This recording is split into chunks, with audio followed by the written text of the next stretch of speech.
everyone, Odette Lane here, coming to you tonight with Chapter 3, Day 3 of my self-published novel, Don't Follow.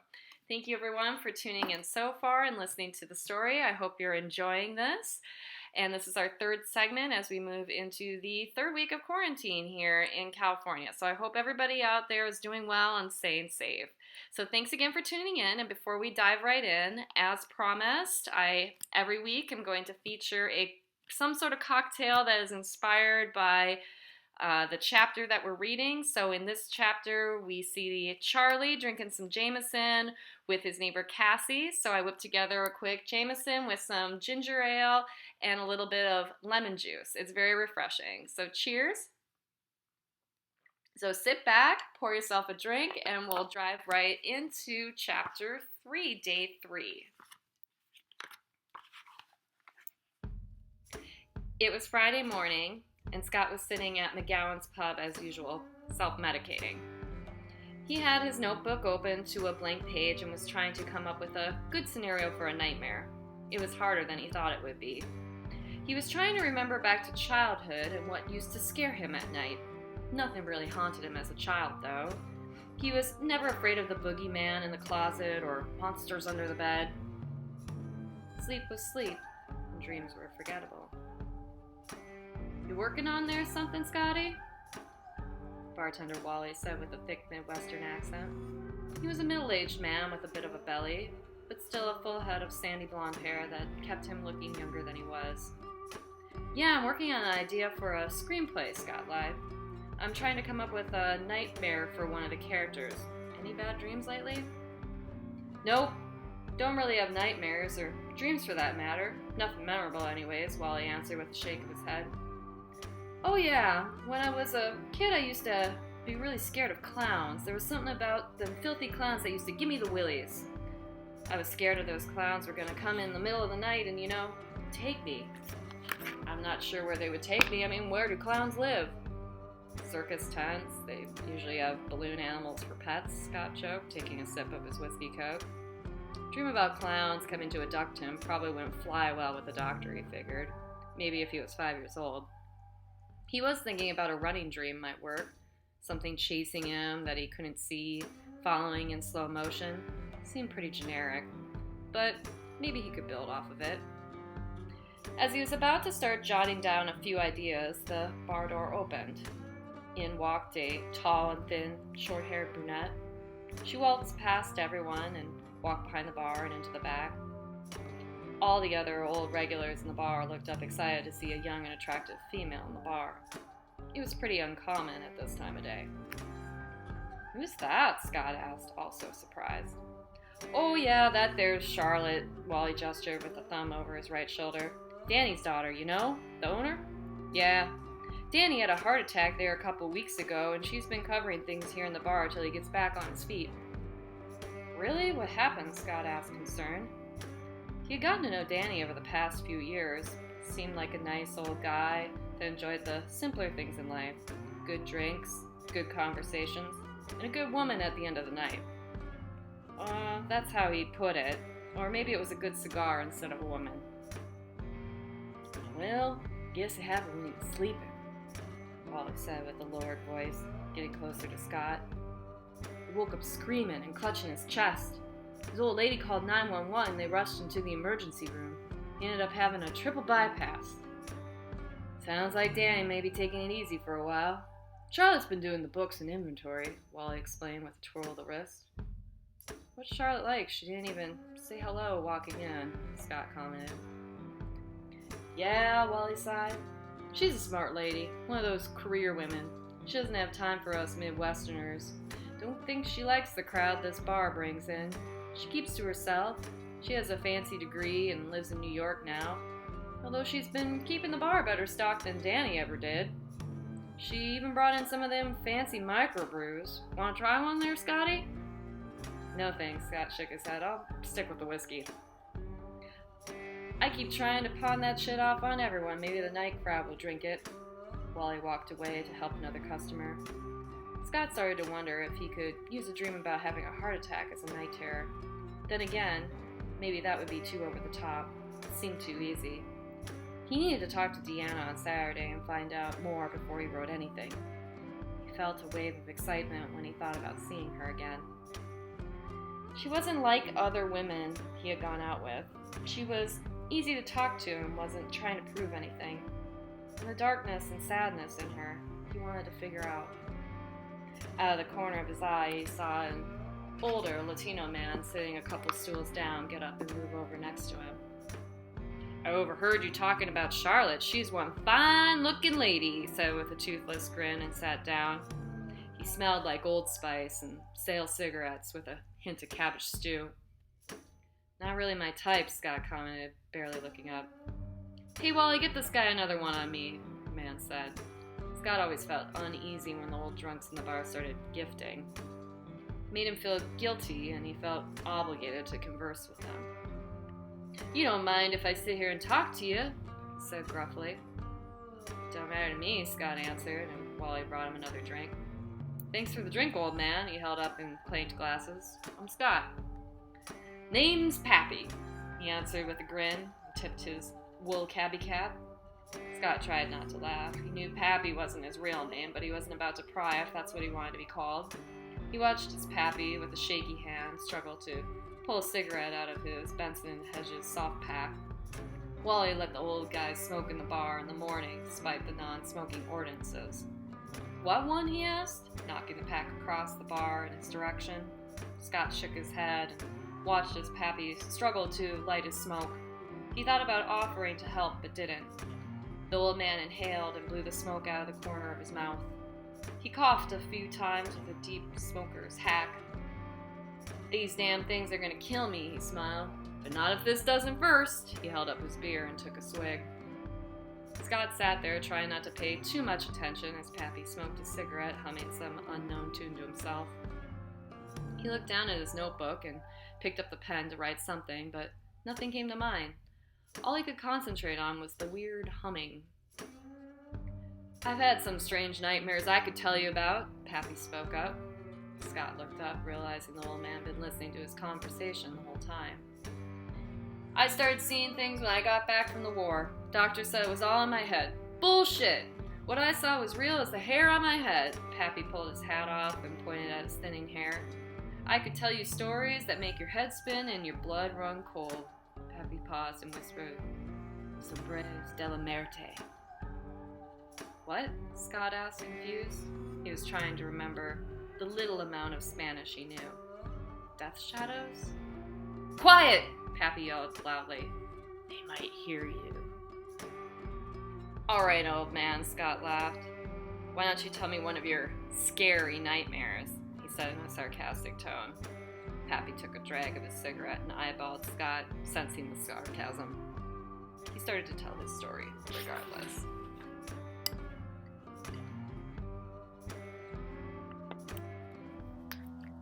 Scott's journal. I'm in my bed, surrounded by 5 black hooded figures that have broken in. Their faces are shrouded in darkness. 2 of them grab my feet and wrap my ankles with rope. I try to stop them, but 2 more grab my hands and bind my wrists and duct tape my mouth shut. The 5th one seems to be the leader, and the 4 follow him, carrying me out like a pig about to be put on a spit and roasted over a fire. I struggle, but it doesn't seem to make a difference. The next thing I realize is that we are outside, and the 2 figures that have my arms drop me. My head hits the cold, damp ground. I'm now being dragged, and I see the 2 figures run up ahead. The wind is picking up, it is cold and damp, and I'm being dragged deep into the woods. As we reach a clearing, the sky seems to open up, and I see lightning, followed by loud thunder. The rain pisses down, and the dark figures now drop me bound and gagged. They leave me alone in the clearing. I struggle with my bound hands to pull the duct tape from my mouth and move like an inchworm with my body to get out of the clearing and reach the forest to hide. Propping myself up against a tree, I untie my legs with my hands and bite at the knot with my mouth to try and untie my hands with no success. There's the sound of a woman screaming in the distance. I move away from the clearing and hide behind some brush. The hooded figures appear carrying another body into the clearing. They drop the body in the same place they drop me. The dark figures begin to search the edges of the clearing, looking for me. I watch the other bodies struggle in the clearing as I did. It is a woman with long blonde hair. She pulls the tape off her mouth and turns over on her belly. We make eye contact. "Help me!" the woman screams out to me. All 5 figures turn toward me, and I take off running. I can feel them gaining on me. I'm blindsided when one of them T-bones me from the side and we fall to the ground in a struggle. It has me in a chokehold, and I'm gasping for breath. I break free. I awake in my bed. Out of breath, feel sweat running down my neck.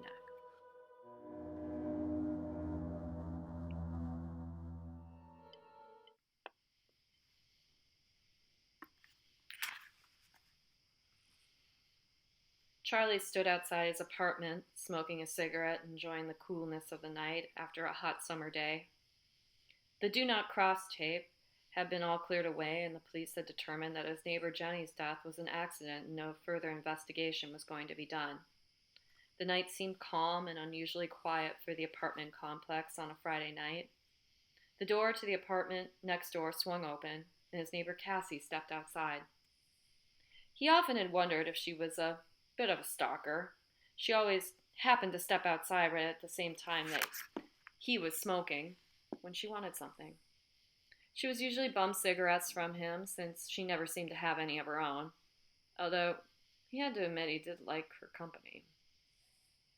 She was a cute and sexy 27-year-old, but looked a lot younger than she was. She worked nights as a dancer and was quick to explain that she wasn't a stripper and that there was a difference. "Hey, Charlie, got any big plans for tonight?" she asked with a big grin, twisting a lock of her blonde hair with her finger. "I got a bottle of Jameson that could have your name and mine written all over it." Cassie was always such a tease. She flirted with him constantly, but he had yet to get into her pants. Either way, her company made for an entertaining evening. Charlie wasn't much of a drinker, but Cassie knew that it would be hard for him to turn down Jameson, since it was either that or beer if he did drink. "Jameson, huh? Tips must be good. Did you expose full bush while dancing last night?" Charlie asked with a smirk.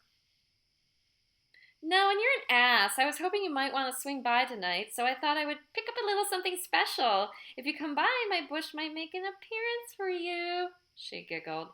He liked her when she was playful like this. Maybe he would finally score with her tonight. He had seen and met some of her past boyfriends. They were usually rough around the edges, punk rock, and biker types. Charlie considered himself pretty average and ordinary. Other than his long hair, he didn't have any tattoos or piercings. Tonight he was wearing jeans and an old Social Distortion t-shirt.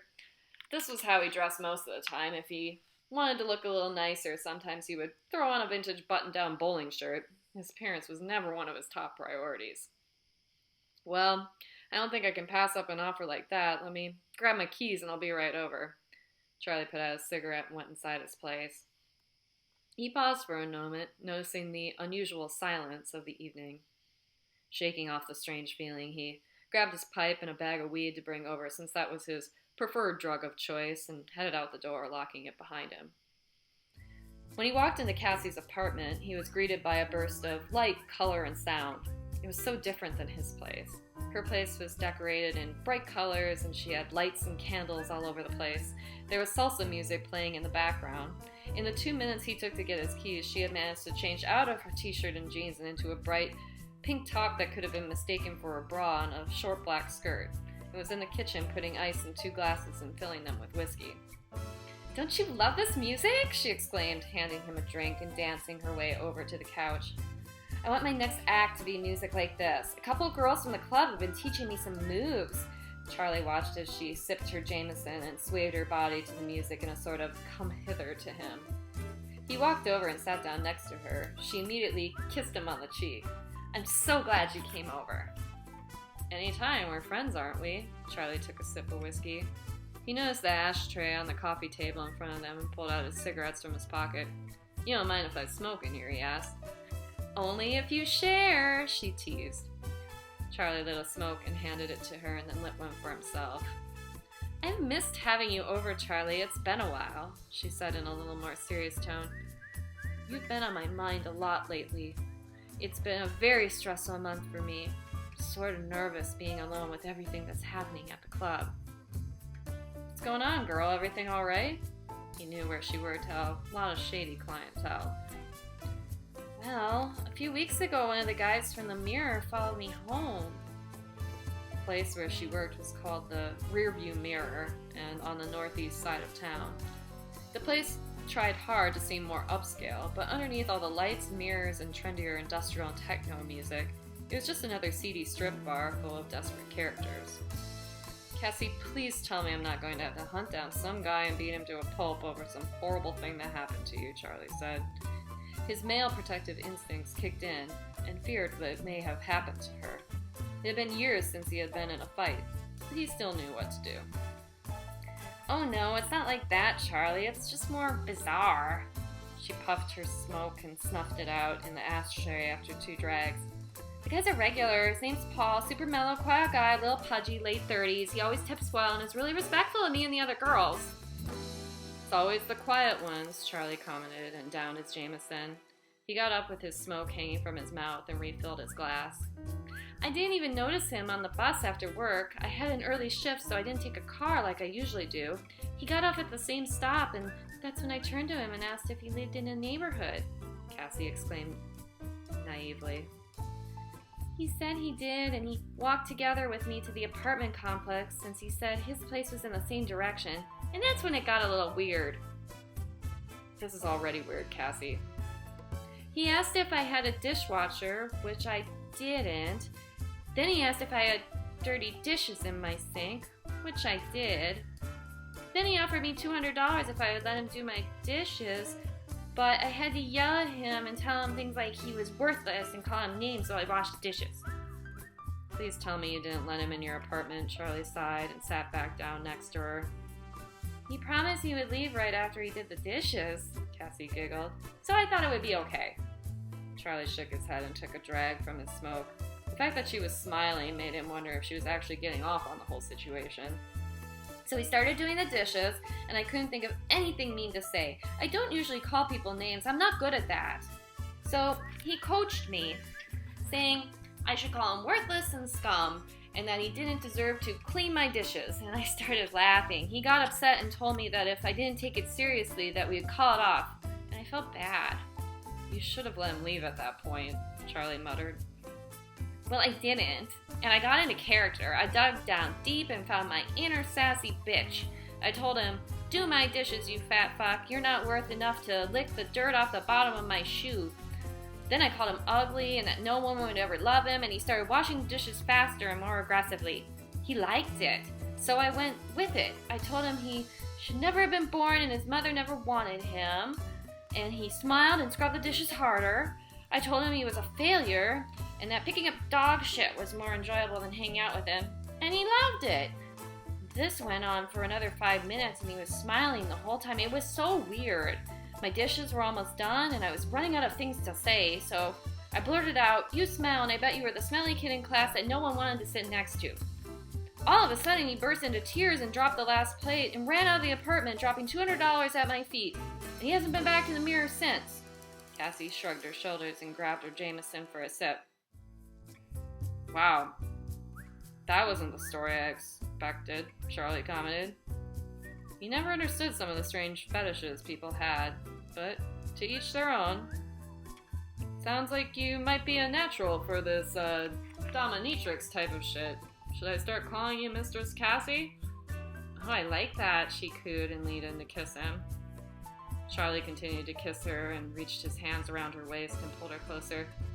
"Oh no, not so fast," she giggled, pulling away. She stood up and turned the music up a little.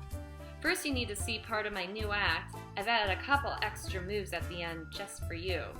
Cassie started dancing. Charlie liked to watch her dance. She knew exactly what to do to be seductive and turn a man on. It was her job at the Mirror, and she was good at it. He waited with anticipation for her to get to the part that he would only get to see. She gracefully untied her halter top and let it slip onto the floor. Charlie stared at her cute small breasts that seemed to bounce and sway happily to the music as her skirt dropped to the floor. She approached him now, wearing nothing but black open-toed heels and a thong. She straddled him and pulled his shirt off. They began to make out heavily, but Cassie then pulled away and continued the lap dance. "At the club, you're not allowed to touch me," she teased him. "We're not at the club," Charlie replied and leaned in to kiss her small and perky breasts. She giggled and began to give in, only to be interrupted by Cassie's ringtone. It was the Divinals singing "I Touch Myself."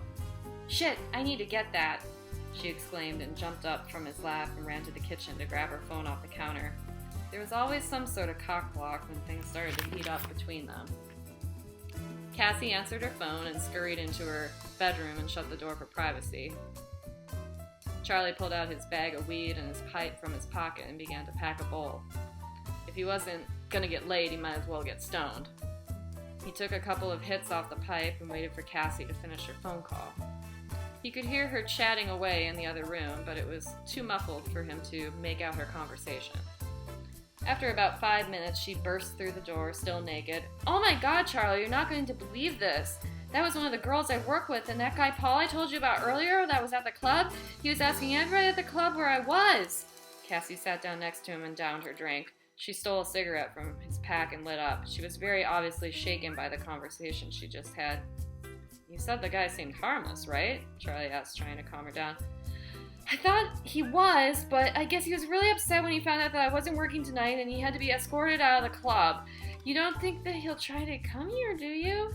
she asked and nervously smoked her cigarette.